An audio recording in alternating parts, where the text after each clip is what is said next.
And today we're making spaghetti alla Siciliana. Every mouthful takes you one step closer to the Mediterranean.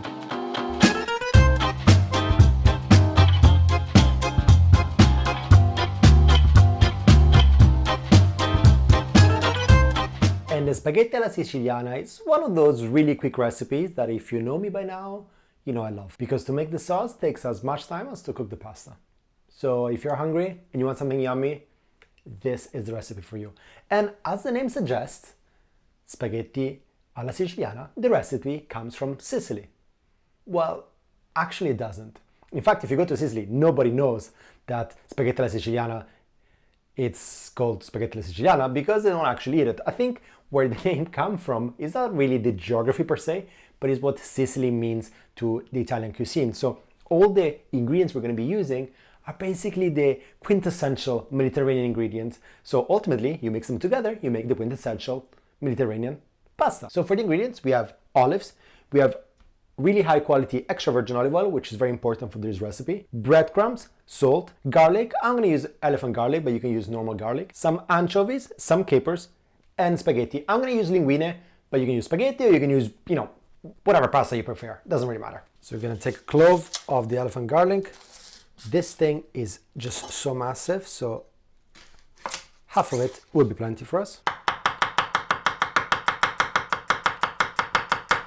Little fine chop.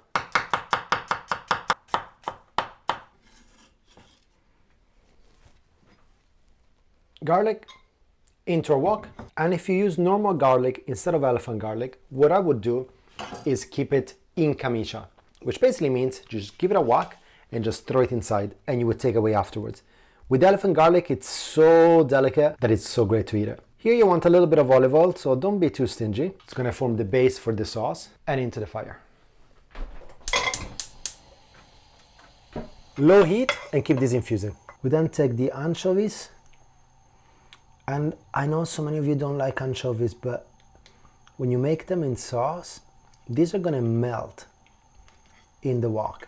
And they're just going to give an amazing flavor to your sauce. And at this point, my mic dies, which is a real pity. So I'm going to try to narrate what I'm going to be doing. So just bear with me, the show must go on. So the anchovies, we cut them coarsely and we put them in the pan.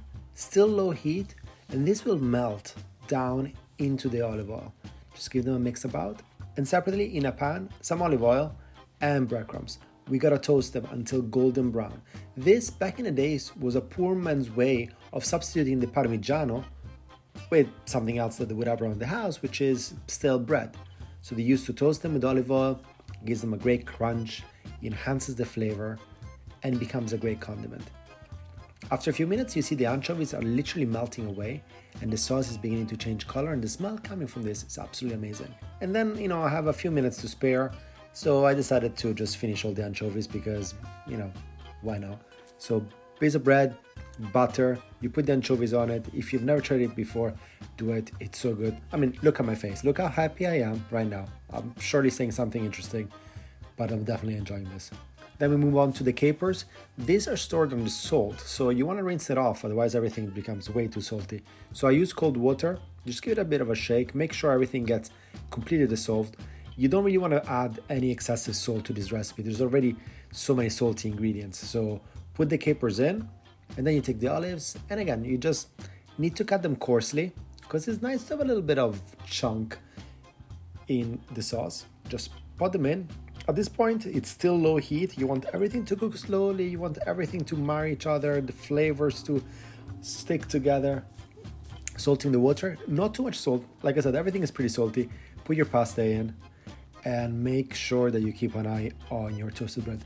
The amount of time I've burned my toasted bread, I can't even remember. Add a little bit of cooking water to the salts. It would make it a little bit more loose. At this point, the breadcrumbs are done. Move it away.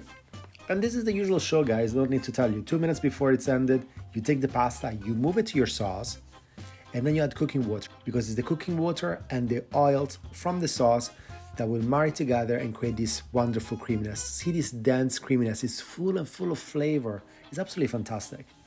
And when you cook this way, you gotta taste your pasta. What is written on the tin, just throw it away, give it a taste, and let your mouth tell you when it's ready. Then the ending is the plating. I like to do the little nasty, looks cool for, you know, YouTube, but when I'm in the house, I just throw it in the plate. Then you add your breadcrumbs on top of it. You can add some olive oil if you want as well. And this thing is amazing. You know, like I said at the beginning, every little bite of this takes you one step closer to the Mediterranean. And I'm really missing the Mediterranean right now. So I can't wait to take a bite and come a little bit closer. I mean, it looks absolutely gorgeous. And I can't remember what I said, but just look at my face. That's the face of a happy guy. See, I'm shaking my hand, shaking my head. I'm very pleased. So I hope you guys try it, enjoy it, and buon appetito.